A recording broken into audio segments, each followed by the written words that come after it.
Early in 2025, USCIS updated the EB-2 NIW policy manual, and some people jumped to the conclusion that recommendation letters don't matter anymore. Even a few lawyers, usually working with scientists, ultra-published applicants, say that you can skip letters. But for most do-it-yourself NIW petitioners, that's a mistake. Today, I'll show you why thoughtful recommendation letters, especially to support Prong number 1, which a lot of people don't think about, remain one of the highest leverage elements in your case, and how to use them the right way. And if you want to hear more about letters, but on the EB-1A category, say so in the comments. Let's start.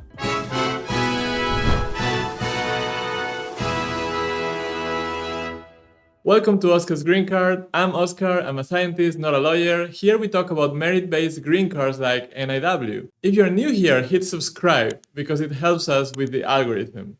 If you want petition templates, examples, step-by-step guides, including recommendation letter templates, check the links below because we have a specific course on how to do this. Here's the core idea for today's video. Letters aren't a statutory requirement, yes, but for the majority applicants, they're a flexible form of evidence that can strengthen all three dinosaur prongs. And they are critical for prong number 1 to explain the national importance of your proposed endeavor in a clear and human language, because remember, USCIS officers are human. If you use them well, letters can validate your impact and connect your plan to US needs in a way that raw documents often can't. Not required does not mean not important. Prong number 1 needs narrative plus authority. Letters let you target specific weaknesses in your profile and your evidence. Don't get me wrong, you cannot build a case solely or even mostly on recommendation letters, but they are a good supportive evidence to elevate other types of information that you already have. So let's bust the myth. The early 2025 policy manual update didn't say letters don't count, but we know that generic letters or letters trying to carry the whole case by themselves won't cut it. USCIS wants specific, expert-authored opinions that are supported by independent evidence. Translation: you still want letters, just good ones that align with your other exhibits.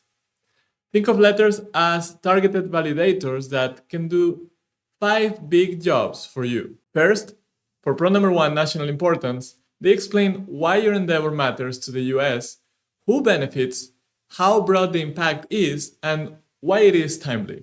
Second, for prong number 2, well-positioned, they tie your track record to your plan and show why you are the right person to execute this proposed endeavor. Third, the balance test. They provide context for why the benefits outweigh the need for a job offer and the parent process. Number 4, they clarify gaps, like industry work under an NDA or why you have fewer publications, by supplying credible, specific detail. And fifth, they translate technical impact into accessible language an adjudicator, a USCIS officer, can actually follow and understand. Because remember, if they don't understand, they are not going to be able to approve your case. And there are 2 families of letters.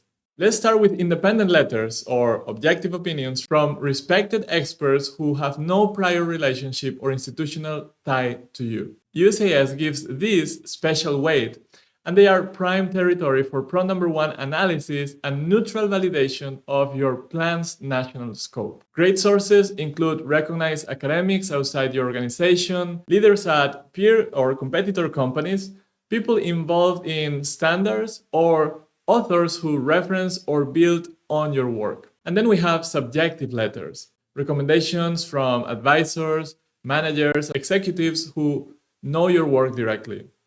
These are less independent, but excellent for specifics. What you did, outcomes, metrics, promotions, and context for things like proprietary results or why publications are limited in your industry. So how many letters should you have? That's a very common question we get all the time. And there's no magic number, but for typical do-it-yourself cases, 4 to 8 well-crafted letters is a sweet spot. Prioritize at least 2 strong independent letters that squarely hit prong number 1. So what makes a strong letter?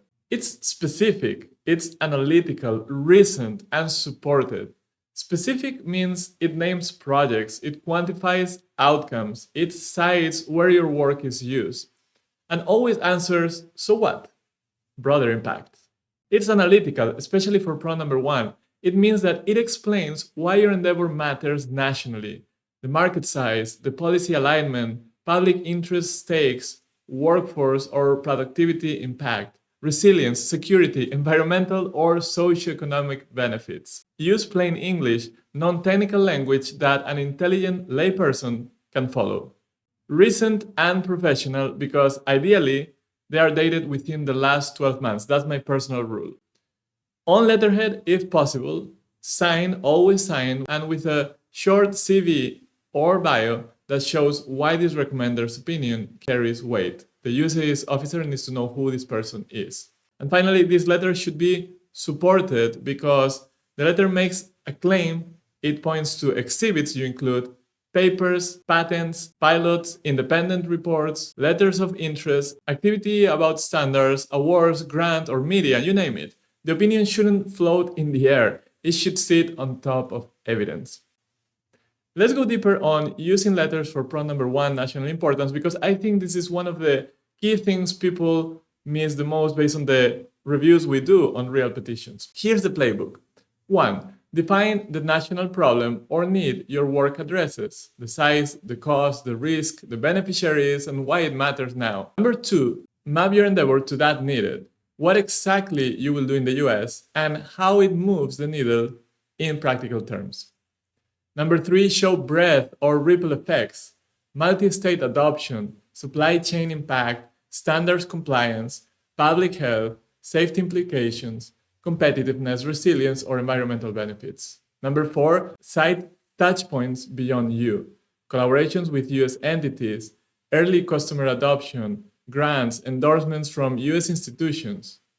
Number 5, make it skimmable. Include a clear, bold statement like, in my expert opinion, this endeavor addresses a nationally significant need in X doing Y.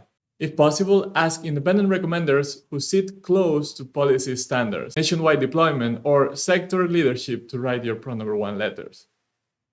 Let's talk about drafting. Yes, you usually draft the letter yourself and let the recommender revise freely. Keep each letter focused so they don't look like clones. So how do you actually get independent letters? There are 3 main avenues. Organic outreach, that is cold email or LinkedIn to recognized experts. You should expect a low hit rate, but it can work. Warm paths, conference contacts or introductions from your mentors. This is usually the best route. Aim for experts with national level visibility in your field. And finally, we have expert opinion agencies. If you are stuck, reputable providers can pair you with a domain expert for a rigorous prong number 1 analysis and even for the other prongs. They're not cheap, but they are truly independent because they don't know you at all. In my course, I explain exactly what to provide and how to coordinate this, and we even have a partnership with one of the most reputable agencies that will provide you a small discount if you go with them through our course. Quick do's and don'ts. Do target 4 to 8 letters and include at least 2 independent letters focused on prong number 1. Do make them specific, in plain English and evidence-backed. Do use letters to translate your impact and connect your plan to the US needs. But don't submit generic praise with no exhibits. Don't let letters contradict your documentary evidence. Don't overwhelm the officer with a stack of repetitive clones. If you want more detailed information about how to put together a recommendation letter and actually a whole petition package for EB-2 NIW, we have a course especially designed for do-it-yourself applicants like yourself.